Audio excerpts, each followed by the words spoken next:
संजू सैमसन को क्या team India मौका दे रही है। 3 घंटे 41 मिनट मैंने टीम इंडिया का प्रैक्टिस सेशन देखा है और दो चीजें जो आपको इन तस्वीरों के जरिए भी समझ आएंगी। पहली चीज है जितना अमाउंट ऑफ टाइम उन्होंने बैटिंग करते हुए बिताया पिच में। दूसरी चीज है जो उनका बॉडी लैंग्वेज दिखा है, जो उनकी बॉडी लैंग्वेज दिखी है वो बड़ी कमाल की दिखी है। और पिछले कुछ समय में, क्योंकि मैं दिल्ली में भी मौजूद था, कोलंबो में भी मौजूद था, उससे पहले भी लगातार टीम इंडिया की प्रैक्टिस सेशन कवर करता आया हूं।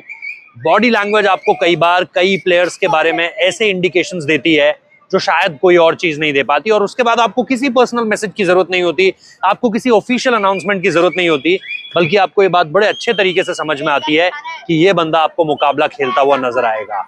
आज एक चीज जिसने मुझे ये चीज अश्योर करवा दी कि ऐसा मैं क्यों कह रहा हूं और क्यों मैं आपके सामने ये बात रख रहा हूं, वो मैं आपके सामने रखूंगा। दूसरी सबसे इंपॉर्टेंट चीज, पाकिस्तान की टीम में 3 हिस्से बन चुके हैं, इस समय पे फूट पड़ चुकी है शादाब खान के नाम पर, और एक खिलाड़ी जो इस वक्त पर सबसे ज्यादा हिट लिस्ट में है उसका नाम शादाब खान है, जिसको मोहसिन नकवी के कहने पर कमर चीमा ने हड़काया है कि आप एक्स क्रिकेटर्स के बारे में ऐसे बात नहीं कर सकते। लेकिन मेरा सवाल यहां पर यह है कि एक्स क्रिकेटर्स जब पब्लिकली शादाब खान के बारे में बोलते हैं या इस टीम पाकिस्तान के बारे में बोलते हैं तो वो एक बार भी ये नहीं सोचते कि कब हम जो है वो बदतमीजी की सीमा लांघ रहे हैं।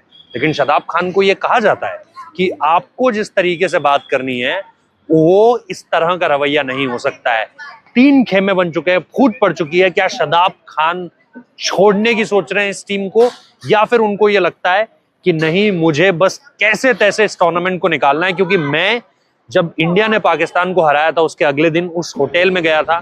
एक हमारे मित्र हैं जिन्होंने उस होटल में बुलाया, वो मित्र रहते हैं न्यूयॉर्क में, वो मुकाबला देखने आए हुए थे, और उन्होंने जब अपने होटल में बुलाया तो वो वही होटल निकला जहां पर पाकिस्तान की टीम ठहरी हुई थी।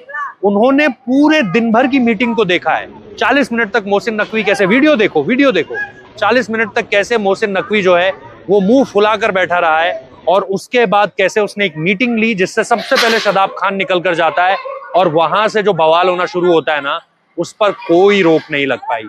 तो इस पर भी मैं आपको बताऊंगा। And then the final thing, the 100 में पाकिस्तानी प्लेयर्स को लेने से मना कर दिया गया है इंग्लैंड क्रिकेट बोर्ड, और इसके साथ साथ उनके एक्स क्रिकेटर्स रो रहे हैं कि पाकिस्तान के खिलाड़ियों को ले लिया जाए। पाकिस्तानी एक्सपर्ट्स और उनके खिलाड़ी रो रहे हैं, लेकिन सलमान अली आगा, इसके साथ साथ रिजवान, बाबर, मोहम्मद आमिर, ये सारे लोग, तमाम लोग जो है ना, इनकी छुट्टी होने वाली है। इस पर डिटेल में आपको जानकारी दूंगा, बट सबसे पहले शुरू करता हूं संजू सैमसन न्यूज से। पिछले दिन जो मैंने 3 घंटे 41 मिनट के सेशन में देखा, देखो 2-3 चीजें हुई है। तस्वीरें आपको लगातार मिलती रहेंगी, सोशल मीडिया पर बहुत सारे लोगों ने तस्वीरें पोस्ट की हैं। सबसे पहली चीज जो हुई, अभिषेक ने ऑलमोस्ट 3.25 घंटे बैटिंग ही नहीं की, और उसके बाद जब वो बैटिंग करने के लिए आए तो आपको साफ तौर पर यह बात पता चली कि ठीक है, अभिषेक तो खेलेंगे, उनको कहीं कोई दिक्कत नहीं है, कहीं कोई मसला नहीं है, he is looking good. But उसके बाद जो दूसरी सबसे इंपॉर्टेंट चीज थी, उसमें आपको यह पता चला कि शायद ये हो सकता है कि तिलक वर्मा, जो कि मेन विकेट पर प्रैक्टिस नहीं करते हुए दिखाई दिए। अब आज का दिन और है प्रैक्टिस सेशन में, लेकिन तिलक वर्मा अगर आपको प्रैक्टिस करते हुए नहीं दिखाई दिए मेन विकेट पे, तो इसके रीजंस क्या है? इसके रीजंस क्या ये है कि संजू सैमसन को मौका मिलेगा। संजू सैमसन ने 1 घंटे से ऊपर बैटिंग करी, जबरदस्त लगे पेस के सामने, बहुत अच्छी बैटिंग की, बहुत अच्छा कनेक्ट कर रहे थे, कॉन्फिडेंस बहुत अच्छा लग रहा था, बॉडी लैंग्वेज जबरदस्त थी। स्पिनर्स के खिलाफ थोड़े कॉशियस थे, क्योंकि उनको भी पता है कि उनका काम नहीं है स्पिनर्स को आते ही तगड़े तरीके से मारना। वो दुबे जी का काम है, अक्षर पटेल का काम है, वो काम है हार्दिक पांड्या का, और इन सारी चीजों के बीच में ये काम बाकी के जो फ्लोटर्स आएंगे उनका भी होने वाला है। कॉशियसली खेला, लेकिन बहुत अच्छे तरीके से खेला। पिछले कुछ समय में, जब से मैं इंडियन टीम का प्रैक्टिस सेशन कवर कर रहा हूँ T20 वर्ल्ड कप में शुरुआत से ही, तब से मैंने संजू सैमसन को कभी भी इतना टाइम स्पेंड करते हुए नहीं देखा नेट्स में, और लास्ट तक वो मौजूद रहे। उन्होंने सुतांशु कोटक से बात करी, तालियां बजा रहे थे प्लेयर्स के लिए, और जिस तरीके की उनकी बॉडी लैंग्वेज थी ना, अमूमन तौर पर पिछले कुछ दिनों में जब मैंने उनको देखा है थोड़े कटे कटे से नजर आए, लेकिन आज पूरी तरीके से इन्वॉल्व थे, और वो इन्वॉल्वमेंट आपको ये बता रही थी कि कुछ पॉजिटिव मैसेज तो गया है। और सबसे मेन चीज, हर बल्लेबाज ने जो कि इस मैच में खेलता हुआ नजर आएगा, उसने आज सेंटर विकेट पे बैटिंग करी है। अभिषेक शर्मा ने बैटिंग करी, ईशान किशन ने बैटिंग करी, सूर्य कुमार यादव ने बैटिंग करी, हार्दिक पांड्या ने बैटिंग करी, अक्षर पटेल ने बैटिंग करी, शिवम दुबे ने बैटिंग करी। इन तमाम बैटर्स ने बैटिंग करी है सेंटर विकेट पे, सिवाय एक के तिलक वर्मा। उनको पीछे वाले नेट्स में ले जाया गया, वहां पर जो टीम के एक थ्रो डाउन एक्सपर्ट है दयानंद, उन्होंने उनको राइट आर्म ऑफ स्पिन करी, और वो ऑफ स्पिन उनको कराते रहे। कुलदीप यादव भी वहां पर गए थे, बुमराह ने अलग से सेशन किया मॉर्ने मॉकल के साथ, सिराज ने किया, सिराज की पाँव में हालांकि बॉल भी लगा, लेकिन वो ठीक है पूरी तरीके से, कहीं कोई बहुत बड़ा मसला नहीं है। लेकिन इन सारी चीजों के बीच में क्योंकि मुझे ऐसा लग रहा है कि सेंटर विकेट पर बैटिंग करने का मौका नहीं दिया गया तिलक वर्मा को, तो ये एक पॉसिबिलिटी है कि संजू और तिलक वर्मा जो है उनमें आपको एक चॉइस जो आपको करनी थी वो आपने चुन ली है। अब फिलहाल एक चीज जो हो सकती है वो ये कि आप आज का एक और दिन है जहां पर टीम इंडिया का एक ऑप्शनल सेशन होगा, और जब आप उस ऑप्शनल सेशन में आगे बढ़ोगे तो मे बी ये हो सकता है कि आपको ऑप्शनल सेशन में ये चीज दिखाई दे कि आज तिलक वर्मा सेंटर विकेट पर बैटिंग करते हुए दिखेंगे।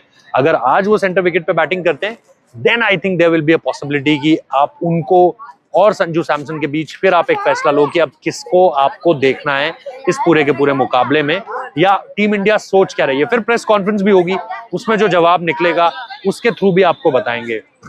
बट फ्रॉम हियर ऑनवर्ड्स ये एक दो बदलाव आपको जरूर देखने को मिलेंगे। अक्षर पटेल शायद वापस आएंगे वॉशिंगटन सुंदर की जगह पर, या वॉशिंगटन सुंदर खेलते रहेंगे क्योंकि सामने वाली टीम में लेफ्ट हैंडर्स ज्यादा हैं। तो क्या आप वॉशी को रखोगे, वो वापस अक्षर पटेल को आते हुए दिखाई दोगे? अब इसमें एक चीज जो और है ना जो सबसे इंपॉर्टेंट आई थिंक वो आपको ये देखनी है कि यहां पर आप इन कॉम्बिनेशंस को किस तरीके से आगे बढ़ता हुआ देख रहे हो। तो अगर आप टीम इंडिया के कॉम्बिनेशन को देखो उसमें फाइनल कॉल आज लगेगा, लेकिन जो इनिशियल इंडिकेशंस मिले हैं वो मिल चुके हैं आपको, और वो आज का जो फुल प्रैक्टिस सेशन था, ऑप्शनल नहीं था, सारे के सारे प्लेयर्स आए हुए थे, उसमें आपको एक हिंट मिल गई है और ये हिंट बहुत स्ट्रांग है। अब आता हूं उस पूरे के पूरे एक इंपॉर्टेंट टॉपिक पर जो कोलंबो में चल रहा है। दरअसल जब शादाब खान ने प्रेस कॉन्फ्रेंस में एक्स क्रिकेटर्स के बारे में जो बातें कही, उसके बाद एक पॉलिटिक्स शुरू होती है। ये पॉलिटिक्स पाकिस्तान के एक्स क्रिकेटर्स और वहां के जो चुनिंदा लोग हैं वो मोहसिन नकवी पर एक प्रेशर बनाते हैं, और नकवी के ऊपर जो प्रेशर बनता है ना, उस प्रेशर के तहत वो आदेश करते हैं नवेद अकरम चीमा को। अब यहाँ पर मोहसिन नकवी ने भी एक खेल खेला है। दरअसल वो जो खेल खेल सकते थे उन्होंने उसको पूरी तरीके से पॉलिटिसाइज किया है। वो ये काम जो है वो वहां पर जो है ना, गिलानी साहब अपने पीसीबी मीडिया मैनेजर, उनको भी ये काम दे सकते थे कि आप इस पूरे के पूरे मसले को हैंडल करो और आप देखो ये शादाब खान वाला मसला क्या चल रहा है। लेकिन इस बंदे ने पॉलिटिक्स को साधते हुए, क्योंकि गिलानी अपना बंदा है, चीमा को इधर उधर कर भी दिया जाएगा तो कोई बहुत बड़ी दिक्कत की बात है नहीं, तो आपने नवेद अकरम चीमा को चुना कि आपके कंधे पर बंदूक रखकर मैं चलाने वाला हूं। और ये जो पूरा का पूरा पाकिस्तान का पूरा वर्ल्ड कप है ना, ये ऑलरेडी 3 हिस्सों में बढ़ चुका है। शादाब खान को अलग थलग कर चुके हैं लोग, इनके बारे में कोई बात नहीं हो रही है और इनसे कोई बात नहीं कर रहा है। फिर एक खेमा है जो सलमान अली आगा लीड कर रहे हैं, और जो लास्ट खेमा है उसमें आपके वो लोग हैं जिनको नजरअंदाज किया जा रहा है। शाहीन शाह अफरीदी जैसे शख्स, हारिस रऊफ ऑलरेडी बाहर हो चुका है तो वो उस खेमे में भी है, भले ही वो टीम में नहीं है लेकिन उस खेमेबाजी का हिस्सा है। बाबर आजम भी उसका हिस्सा है क्योंकि उसको भी बैटिंग नहीं मिल रही है और उसको ये पता है कि आने वाले समय में मुझे ड्रॉप कर दिया जाएगा। तो ऑलरेडी खेमेबाजी हो चुकी है। सुपर 8 में अगर आपको लग रहा है कि पाकिस्तान की टीम परफॉर्म करती हुई दिखेगी तो आपको वो होता हुआ नहीं दिखेगा। होता हुआ आपको क्या दिखेगा कि पाकिस्तान की टीम में ये जो अंतर कला है, ये जो फूट पड़ गई है ना, इसमें मोहसिन नकवी ने अगेन खेल दिया है। और इन सारी चीजों के बीच में वो दरअसल शख्स है जो आपको ये भी बता रहा है कि कैसे उसको पाकिस्तान क्रिकेट की नहीं पड़ी हुई है, हमेशा अपनी पॉलिटिक्स की पड़ी हुई है। Last and final thing, the 100, जहां पर पाकिस्तान के प्लेयर्स को इंडियन ओनर्स, क्योंकि मल्टीपल MI लंदन हो गई, अगर आप देखो मुंबई की टीम है, फिर आपके पास मैनचेस्टर सुपर किंग्स है, मैनचेस्टर सुपर जायंट्स है, लखनऊ के ओनर्स हो गए, उनके अंबानीज ओनर हो गए, फिर आपके लिए एक दिल्ली की टीम है वहां पर, और फिर एक और टीम जो है वो आपकी सनराइजर्स हैदराबाद वाली टीम है। इन लोगों ने साफ तौर पे मना कर दिया है कि हम लोग पाकिस्तान के प्लेयर्स को, जैसे ही इनको पता चला 77-71 प्लेयर रजिस्टर कर रहे हैं पाकिस्तान के, इन्होंने बोला हम नहीं कर रहे, हम लेंगे ही नहीं पाकिस्तान के प्लेयर्स को।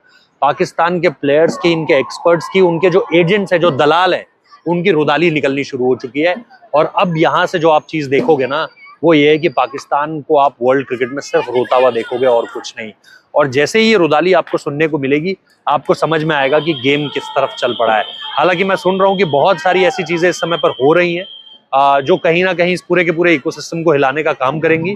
बट आने वाले समय में आप देखिए कि किस तरीके से ये पूरा का पूरा सिस्टम आगे बढ़ता है। बाकी जो भी होगा आप लोगों को अपडेट्स प्रोवाइड करेंगे। लाइक शेयर सब्सक्राइब कर दीजिए, नोटिफिकेशन बेल प्रेस कर दीजिए। मिलते हैं आप लोगों से जल्द अगले वीडियो में, और कमेंट सेक्शन में जरूर बताइए what do you think, combination किस तरफ जाता हुआ आपको दिखाई दे रहा है before the big south Africa game. Updates और मिलती रहेंगी, लाइक शेयर सब्सक्राइब करना मत भूलिए।